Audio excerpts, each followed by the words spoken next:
Hello दोस्तों, आप सभी का स्वागत है आपके अपने YouTube चैनल कुछ अनकहे अनसुने एहसास में। कैसे हैं आप सब लोग? उम्मीद है आप सब लोग बढ़िया होंगे। मैं भी ठीक हूँ अभी तक के लिए, कह सकते हैं आगे का रब को मंजूर। चलिए हम अपनी स्टोरी एहसास को शुरू करते हैं। आज का एपिसोड शुरू करने से पहले थोड़ा सा प्रीवियस पार्ट जान लेते हैं।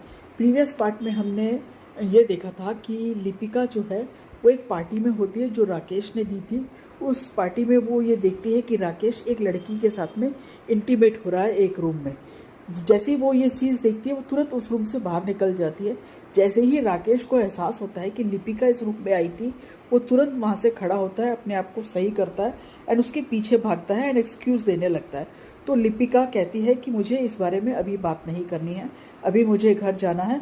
और ये बोल करके वो जो है अपने फ्रेंड्स एंड अपनी कज़न वगैरह को लेकर के उस पार्टी से निकल जाती है। और घर आने के बाद में वो एक कश्मकश में थी कि उसे राकेश के साथ में कंफर्ट क्यों नहीं फील आता है। उसने उसको एक लड़की के साथ में देखा, उसे बुरा क्यों नहीं लगा। तो जब वो ये चीज़ सोचती है, खुद से क्वेश्चन करती है, तो और क्वेश्चंस उसके माइंड में डेवलप होने लगते हैं कि उसे आखिर अपनी लाइफ में कौन चाहिए, क्या उसकी प्रेफरेंस है, क्या उसकी प्रायोरिटी है। तो बहुत दिनों तक वो इसी कश्मकश में रहती है, इसी सोच में रहती है। एंड देन उसके बाद में वो एक चीज़ महसूस करती है कि जो वाइब्स उसके ईश्विका से मैच होते हैं वो राकेश से नहीं होते। जो कंफर्ट उसको ईश्विका के साथ में फील होता है वो राकेश के साथ में फील नहीं होता है। तो वो एक थोड़ा सा कंक्लूज़न पर आने लगती है, बट फिर भी वो इस उसमें रहती है कि उसको जो है अट्रैक्शन और लव का डिफरेंस को पकड़ना है। क्योंकि उसका ये मानना है कि प्यार और आकर्षण में बहुत ही बारीक अंतर होता है, जिसे पकड़ पाना हर किसी के बस की बात नहीं होती है। और चूँकि दिल और दिमाग जो है वो अलग अलग बातें करते हैं, तभी हम जो है इस डिफरेंस को कैच नहीं कर पाते। तो लिपिका जो है वो उसमें कन्फ्यूज़न में नहीं रहना चाहती थी कि उसे अट्रैक्शन है या लव है। तो वो इस कन्फ्यूज़न से क्लियर होकर के ही वो जो है आगे बढ़ना चाहती थी। इसीलिए जो है वो ये डिसाइड करती है कि वो थोड़ा समय लेगी। और वो ये बात वो अपनी भाभी को भी बताती है और अपनी फ्रेंड को भी बताती है। मीनवाइल उसमें जो है राकेश के कॉल्स आते रहते हैं, बट वो ना तो कोई कॉल करती है ना ही कोई वो मैसेज करती है। बट बहुत ज़्यादा आने के बाद में वो एक दिन कहती है कि देखो राकेश, मुझे तुमसे अभी कोई बात नहीं करनी है, जब मुझे मिलना होगा या बात करनी होगी मैं तब तुम्हें सामने से कॉल करके बता दूंगी।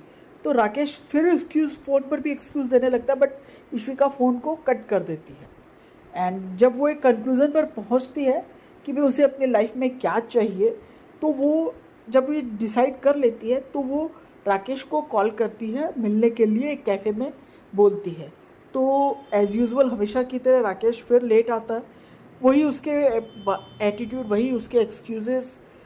बट चूँकि लिपिका बहुत क्लियर हो चुकी थी अपने प्रेफरेंसेस को लेकर के, अपनी चॉइस को लेकर के, तो उसे कोई खास फ़र्क पड़ा नहीं था। बट वो जाते जाते उस मीटिंग में जब वो राकेश उसको फिर एक्सक्यूज़ देता है एंड भाई उस दिन जो उसने रूम में देखा पार्टी वाले दिन, तो वो कहती है कि देखो मुझे इससे कोई फ़र्क नहीं पड़ता तुम किसके साथ में क्या करते हो, किसके साथ में क्या कर रहे थे, मुझे उससे कोई मतलब नहीं है, मुझे कोई लेना देना नहीं है एंड मुझे तुमसे भी अब कोई लेना देना नहीं है। मुझे तुम्हारे साथ में वो वाइब्स नहीं मिले कि मैं तुम्हारे साथ में एक रिलेशनशिप में आऊँ 3 महीने तुम्हें डेट करने के बाद भी। तो इसलिए जो है अब मैं इस चीज़ को यहीं पर, इस चैप्टर को यहीं पर क्लोज कर रही हूँ। तो राकेश थोड़ा सा एंगर मोड में आ जाता है कि ये क्या बात हुई है। वही अपना पुराना एटीट्यूड, वही अपने पापा के पैसे का रौब दिखाना। तो लिपिका जो है वो उसको बोलती है कि देखो तुम्हारे पापा के जो बिज़नेस का टर्नओवर है उससे जो बड़ा है वो मेरे फादर का बिज़नेस का टर्नओवर है, तो तुम मुझे ये एटीट्यूड तो दिखाओ नहीं।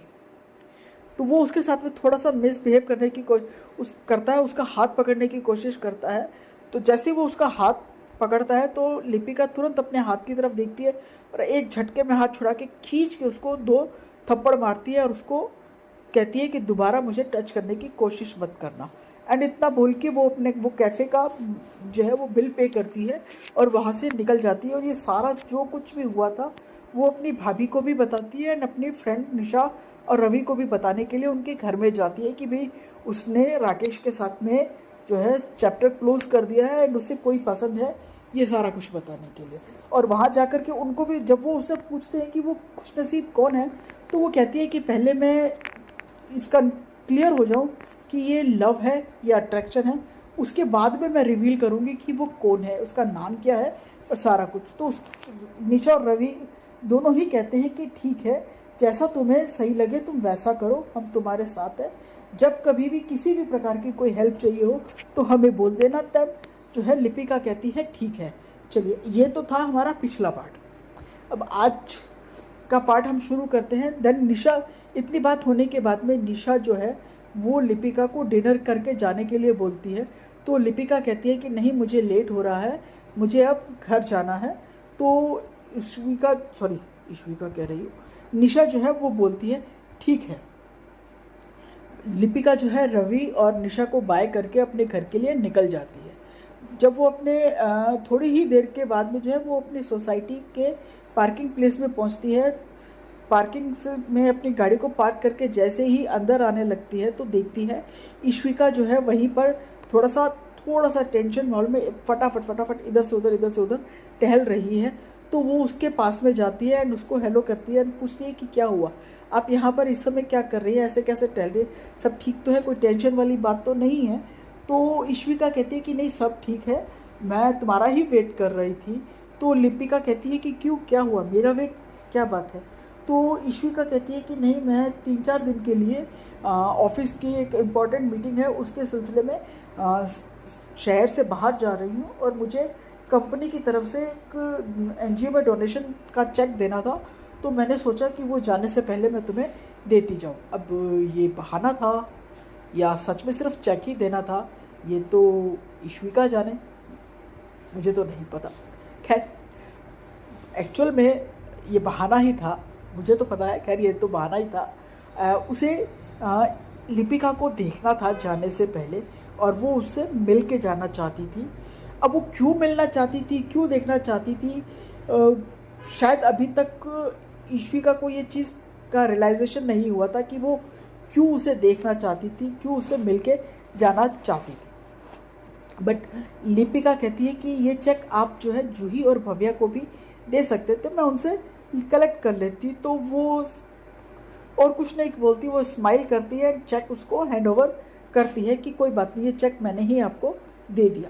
तो बस लिपिका जो है वो चेक ले लेती है एंड ईश्विका जो है उसको चेक लेने के लिए थैंक यू बोलती है। दोनों फिर थोड़ी देर नॉर्मल कुछ देर बात करते हैं एंड उसके बाद में जो है वो बाय बोल करके अपने अपने फ्लैट में चले जाते हैं।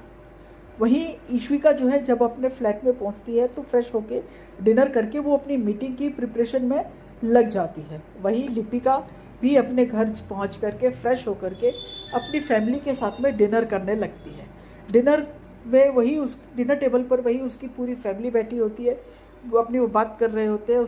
जैसे ही उसके फादर और ब्रदर बिजनेस की बात करने लगते हैं, लिपिका वहाँ से उठ जाती है। चूँकि उसको बिजनेस में कोई इंटरेस्ट नहीं था, इसलिए वो वहाँ से उठ करके अपने रूम में चली जाती है। रूम में आती है तो वो एक स्टोरी, अपनी जो उसकी स्टोरी चल रही थी उसका एक एपिसोड रिकॉर्ड करती है एंड उसको जो है वो उसके सारे कैप्शंस वगैरह डाल के, जो भी उसका डिस्क्रिप्शन वगैरह डाल के सारा कुछ करके जो है वो उसको अपलोड कर देती है।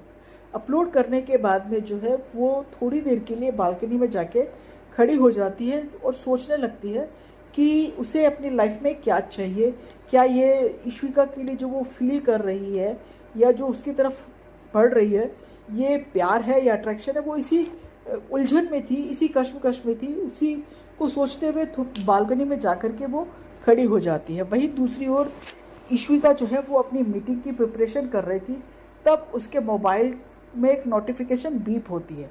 जब उसके मोबाइल में एक नोटिफिकेशन बीप होती है तो वो उसको देखती है, तो वो ईश्विका का स्टोरी अपडेशन का नोटिफिकेशन था एंड उसको जब वो जाकर के देखती है तो वो स्टोरी को सुनने लगती है, अपना मीटिंग के काम को साइड में छोड़ करके। उसको सुनते सुनते, चूँकि वो हेडफोन लगा के सुन रही थी, तो वो सुनते सुनते जो है वो बालकनी में चली जाती है और बालकनी में जाकर के वो स्मोक करने लगती है, सिगरेट जलाती है एंड सिगरेट पीने लगती है। तो थोड़ी ही देर में जब लिपिका की नज़र ईश्विका पे जाती है तो वो सिगरेट पीते हुए उसको देखती है तो उसे बहुत तेज गुस्सा आता है। क्योंकि उसे सिगरेट पीने वाले लोग पसंद नहीं थे तो इसलिए जो है उसे बहुत तेज गुस्सा आता है। तो वो सीधा जो है वो जूही को कॉल करती है। जूही को कॉल करके वो ईश्विका का नंबर लेती है। तो जूही भी बिना कोई सवाल किए लिपिका को ईश्विका का नंबर सेंड कर देती है। ईश्विका का नंबर जब लिपिका को मिल जाता है तो वो एक उधड़-बुन में होती है कि वो कॉल करे नहीं करे, वो इसी कश्मकश में होती है। तो वो देखती है कि उसकी सिगरेट पूरी हो चुकी है, वो दूसरी सिगरेट जो है वो जला करके पीने लगी है। तो वो फिर कुछ नहीं सोचते हुए उसको कॉल करती है। अननोन नंबर देख करके ईश्विका कॉल पिक कर लेती है। कॉल पिक होते ही लिपिका बहुत ही गुस्से भरी आवाज़ में कहती है कि अगर तुम्हें मरने का इतना ही शौक है तो पल पल मरने से अच्छा है एक ही बार में मर जो है वो खुद को ख़त्म कर लो। क्यों पल पल में मर जो है ना अपने आप को ख़त्म कर रही हो। पल पल में ख़त्म करने से अच्छा है एक ही बार में अपने आप को ख़त्म कर लो, सारी टेंशन ख़त्म। तो ये सुन करके ईश्विका जो है वो चौंक जाती है और मोबाइल को तुरंत अपने कान से हटा करके जो है वो स्क्रीन की तरफ देखने लगती है। तो देखती है कि ये तो अननोन नंबर है, बट लेकिन उसको आवाज़ पहचान में आ जाती है कि ये आवाज़ किसकी है। तो वो फ़ोन को वापस से अपने कान पर लगाती है और थोड़ा सा एटीट्यूड भरी वॉइस में, लाउड वॉइस में कहती है कि ना तो तुम मेरी गर्लफ्रेंड हो और ना ही तुम मेरी माँ हो और ना ही तुम ये सब बनने की कोशिश करो। तुम एक नॉर्मल फ्रेंड हो, एक नॉर्मल फ्रेंड की तरह ही रहो। तो लिपिका भी एटीट्यूड और लाउड वॉइस में बोलती है कि मेरे पास में भी गीतांजलि आंटी का नंबर है, अगर कहो तो मैं उनको कॉल करके जो है तुम्हारी ये हरकतें बता देती हूँ कि तुम बालकनी में खड़ी होकर के सिगरेट पी रही हो। तो ईश्विका एक पल के लिए तो सोचने लगती है एंड देन फिर वो थोड़ा सा हंसने लगती है और हंसते हंसते कहती है कि अरे मैं तो मजाक कर रही थी, लो मैंने सिगरेट को साइड कर दिया। और वो सिगरेट को साइड कर देती है। देन लिपिका जो है वो कहती है कि देखो ऐसा है, सिगरेट हेल्थ के लिए बिल्कुल भी अच्छा नहीं होता है, सिगरेट मत पिया करो। तो ईश्विका कहती है ओके। एंड फिर लिपिका उसको कहती है कि कल आपको मीटिंग के लिए आउट ऑफ स्टेशन जाना है तो आप अपनी मीटिंग की सारी प्रिपरेशन चेक कर लो, अगर हो गई है तो समय से जाके सो जाओ ताकि मॉर्निंग में समय से उठ करके जो है आप मीटिंग के लिए निकल सको। तो ईश्विका कहती है कि ठीक है। इतना बोल करके वो जो है सिगरेट को वहीं फेंक देती है कि देखो मैंने फेंक दिया है। एंड इतना बोल के वो उसको पैर से सारा वो बुझा करके जो है वो अपने रूम में चली जाती है और रूम में जा कर के एक गहरी सांस लेती है और कहती है कि ये लड़की बहुत खतरनाक है लेकिन ज़रूरी भी है मेरे लिए। और मुस्कुराते हुए स्टोरी सुनते सुनते वो थोड़ा सा अपना मीटिंग का काम करती है एंड देन फिर जो है उसके बाद में वो सो जाती है। और लिपिका भी जो है ये सब बात कन्वर्सेशन करने के बाद में जो है वो भी अपने रूम में आकर के सो जाती है। अब सीन हमारा स्टार्ट होता है सीधा मॉर्निंग से। मॉर्निंग में ईश्विका तो जल्दी ही अपनी मीटिंग के लिए निकल चुकी होती है। लिपिका अपने वही डेली रूटीन के हिसाब से उठती है, फ्रेश वगैरह होना, फ्रेश एयर को फील करना और ये सब करके रेडी होकर के वो जो है वो ब्रेकफास्ट करने के लिए अपने जो है डाइनिंग टेबल पर बैठी होती है, अपनी फैमिली के साथ में ब्रेकफास्ट करती है। एंड उसके बाद में जो है वो अपने एनजीओ के लिए निकल जाती है। एनजीओ में जाकर के वो चेक सबमिट करती है जो कि ईश्विका ने डोनेशन का चेक जो है वो दिया था, वो उसको वहाँ सबमिट करती है और सारा अपने वो काम करने लगती है। राकेश के डेली जो है उसको कॉल एंड मैसेजेस आते हैं बट वो उसके कॉल्स को ना तो रिवर्ट पिक करती है और ना ही पलटकर उसको कॉल बैक करती है, ना ही उसके मैसेजेस का कोई रिस्पॉन्ड करती है। राकेश इस एटीट्यूड से जो है वो काफ़ी अग्रेसिव और काफ़ी गुस्से में आ रहा था।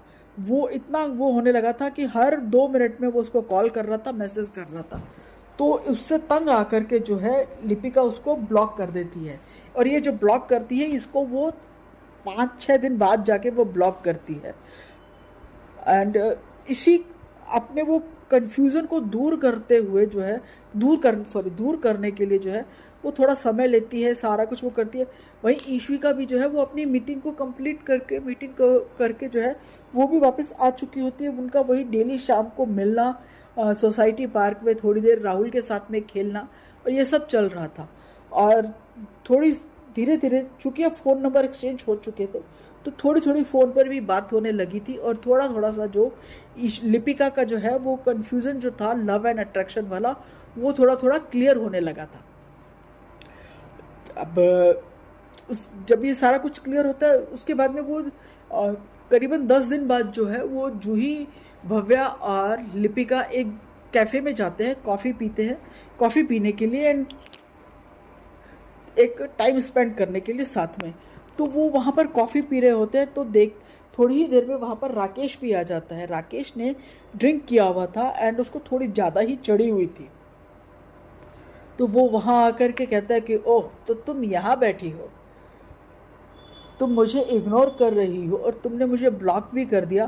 तो लिपिका कहती है कि मैंने तुम्हें पहले ही बोला था कि मुझे तुमसे कोई बात नहीं करनी है एंड मुझे तुम्हारे साथ में किसी भी प्रकार का कोई कांटेक्ट नहीं रखना है, फिर भी तुम मुझे डेली कॉल एंड मैसेजेस कर कर परेशान कर रहे थे, इसलिए मेरे पास में और कोई ऑप्शन नहीं बचा तुम्हें ब्लॉक करने के अलावा। तो राकेश जो है वो थोड़ा सा अग्रेसिव होता है, टेबल पर जो है हाथ गुस्से में मारता है। तो लिपिका भी जो है खड़ी हो जाती है, तो जूही एंड भव्या भी जो हैं वो खड़े हो जाते हैं। राकेश जो है वो थोड़ा सा मिसबिहेव करने लगता है, क्योंकि वो ड्रंक था, अपने सेंसेस में नहीं था एंड वैसे भी वो तो अपने फादर के पैसों के एटीट्यूड में रहता था। तो वो जो है वो थोड़ा सा मिसबिहेव करने लगता है और कहता है कि इतना एटीट्यूड अच्छा नहीं है। तो लिपिका कहती है कि मैंने तुम्हें क्लियर ही बोला था कि मुझे तुमसे कोई बात नहीं करनी है। तो राकेश जो है वो लिपिका का हाथ पकड़ने की कोशिश करता है। तो जैसे ही वो ये कोशिश कर रहा होता है, तभी एक जोरदार सनसनाते हुए तमाचे की आवाज़ उस कैफ़े में गूंज उठती है। वो फिर से कोशिश करता है पकड़ने की, फिर से आवाज़ होती है। मतलब लिपिका जो है उसको, राकेश को दो ऐसे सनसनाते हुए तमाचे मारती है कि वो नीचे फ्लोर पर एक बार गिर सा जाता है। वो फिर उठता है और फिर जो है वो आगे बढ़ने लगता है। तो लिपिका उसको हाथ दिखाते हुए बोलती है कि don't you dare to touch me. मैंने तुम्हें पहले ही समझाया था कि मुझे छूने की कोशिश मत करना। अब मेरा कोई इरादा नहीं है तुम्हें और समझाने का। तो राकेश जो है वो गुस्से में खड़ा होता है और बोलता है कि तुम समझती क्या हो खुद को। तो लिपिका कहते हैं it's none of your business and now get lost from here and don't ever try to call और मैसेज मी अगेन। इतना बोलकर वो वापस से जो है बैठ जाती है और जूही एंड भव्या को भी जो है वो रिलैक्स होकर के बैठने के लिए बोलती है। तो राकेश को अपनी इंसल्ट फील होती है और वो बोलता है कि मैं तुम्हें देख लूँगा। तो लिपिका कहती है कि अभी जो तुम्हारे गाल पर सनसनाते हुए दो तमाचे पड़े हैं, वो लगता है कि वो तुम्हें वो उससे तुम्हारा मन नहीं भरा और तुम्हारा तमाचे खाने का मन है। तो इसके बाद में जो है राकेश की कुछ और बोलने की हिम्मत नहीं होती और वो वहाँ से चला जाता है। देन जूही एंड भव्या भी जो है वो लिपिका की तरफ देखते हैं एक पल के लिए, तो वो भी चौंक जाते हैं, बट फिर वो काफ़ी खुश होते हैं एंड थोड़ी ही देर में लिपिका एंड जो है वो कैफ़े का बिल पे करती है और ये लोग अपने घर के लिए निकल जाते हैं। घर पहुंच कर के वो जो है अपनी भाभी से बात करने लगती है। तो थोड़ा सा वो गुस्से में थी, तो उसकी भाभी ये चीज़ देखती है, तो उसकी भाभी उससे पूछती है कि लिपू बेटा क्या हुआ, क्योंकि वो उसको अपने बच्चे की तरह हमेशा ट्रीट करती थी। तो वो उससे पूछती है कि क्या हुआ, तो वो सारी बात बताती है आज भी जो कैफ़े में हुआ था। तो उसकी भाभी कहती है कि तुमने फिर से सही किया और जो तुम कन्फ्यूज़न में थी वो तुम्हारा कन्फ्यूज़न दूर हुआ कि नहीं हुआ, वो ये भी पूछती है। तो लिपिका कहती है कि हाँ, मेरा कन्फ्यूज़न दूर हो चुका है, अब मैं बिल्कुल क्लियर हूँ कि वो अट्रैक्शन नहीं लव है। तो उसकी भाभी पूछती है कि तो फिर मुझे बता दो वो कौन है। तो वो अपनी भाभी को सारा कुछ बता देती है कि वो कौन है और क्या उसकी आइडेंटिटी है, मतलब वो सारा कुछ बताती है। तो उसकी भाभी बोलती है कि तुम श्योर हो ना कि फैमिली में कोई प्रॉब्लम नहीं होगा इस चीज़ से। तो वो कहती है कि जब फैमिली में बात आएगी तब देखेंगे, अभी तो ये चीज़ है। तो वो उसकी भाभी जो है वो उससे पूछती है कि तुम उसे कब बता रही हो। तो वो ये कहती है कि अभी तो नहीं, मैं थोड़ा टाइम लेना चाहती हूँ बताने के लिए और मैं ये जानना चाहती हूँ कि वो क्या सोच रही है। उसकी क्या चॉइसेस है। तो उसकी भाभी कहती है कि अगर उसका ना भी हो तो भी क्या फ़र्क पड़ता है, ये तो तुम्हारी फीलिंग्स है, तुम्हारी फीलिंग्स तो वही रहेंगी। तो वो कहती है कि हाँ मेरी फीलिंग्स तो वही रहेंगी, तो कि तुम अब ज़्यादा समय ना लो और अपना फीलिंग्स जो है उसको बता दो। ये बोल करके उसकी भाभी जो है अपने उसके लिपिका के रूम से चली जाती है और अपने रूम में आ जाती है। लिपिका की भाभी के जाने के बाद में लिपिका जो है निशा को कॉल करती है और उससे कुछ डिस्कस करती है। तो उसको भी ये सारी चीज़ बताती है कि मैं जो कन्फ्यूज़न में थी वो कन्फ्यूज़न से मैं बाहर हो चुकी हूँ, मेरा सारा कन्फ्यूज़न क्लियर हो चुका है। अब मैं क्लियर हूँ कि वो अट्रैक्शन नहीं लव है। तो निशा उससे पूछती है कि वो कौन है। तो वो कहती है कि मैं तुम्हें मिलकर बताऊँगी, फ़ोन पर नहीं। तो निशा कहती है ठीक है, हम जल्दी ही मिलते हैं। तो इतना बोल करके और थोड़ी और नॉर्मल बातचीत करके वो जो है कॉल कट कर देती है। और जो है लिपिका जो है वो उसका आज स्टोरी रिकॉर्ड करके अपलोड करने का कोई मन नहीं था। तो वो एक जो है अपडेट डाल देती है कि आज स्टोरी किसी पर्सनल किसी रीज़न से नहीं आ पाएगी। एंड इतना वो बोल करके जो है वो अपना चैनल आईडी वाला इंस्टाग्राम ओपन करके इंस्टाग्राम चलाने लगती है। जब ये नोटिफिकेशन उसके पास में ईश्विका के पास में जाता है तो ईश्विका उसको इंस्टाग्राम पर मैसेज करती है और उससे पूछती है कि हेल्थ तो ठीक है ना। तो लिपिका जब वो इस मैसेज को देखती है तो वो कहती है कि हाँ मैं बिल्कुल ठीक हूँ, थोड़ा सा बिजी हूँ, इसलिए जो है आज स्टोरी अपलोड नहीं कर पाऊँगी। एंड देन वे थोड़ी दोनों नॉर्मल बातचीत करते हैं। लिपिका भी उससे उसके बारे में पूछती है, उसके रूटीन के डेली डे के बारे में पूछती है। अब चूँकि उनकी डे टू डे बातचीत होने लगी थी, चैट होने लगी थी, बट चैट में एक रिस्पेक्ट थी और एक क्लियर डिस्टेंस थी। तो इसलिए जो है वो कभी भी अपनी लिमिट क्रॉस नहीं करते थे चैट में। लिपिका को तो पता था कि ईश्विका है, लेकिन ईश्विका को नहीं पता था कि वो लिपिका से चैट कर रही है। उसे वो ये लगता था कि वो इंस्टाग्राम जो है इश्कबाजी उसकी जो वो है स्टोरी टेलर है काव्या, वो उससे बात कर रही है। लेकिन यहाँ पे उसको तो पता नहीं है ना कि गंगाधर ही शक्तिमान है, लेकिन शक्तिमान को तो पता है ना कि वही गंगाधर है, गंगाधर को तो पता है कि वही शक्तिमान है। तो वही बात थी। तो लिपिका जो है एक नॉर्मल उसमें जो है उससे वो बात करती है, चैट करती है। तो थोड़ी देर दोनों चैट करते हैं, देन उसके बाद में जो है वो गुड नाइट बोल करके अपना दोनों ही अपने अपने रूम में बेड पे जाके सो जाते हैं। चलिए आज की स्टोरी को यहीं रखते हैं, जल्दी ही मिलेंगे अगले पार्ट में। तब तक के लिए रब रखा, good night, bye bye, take care everyone.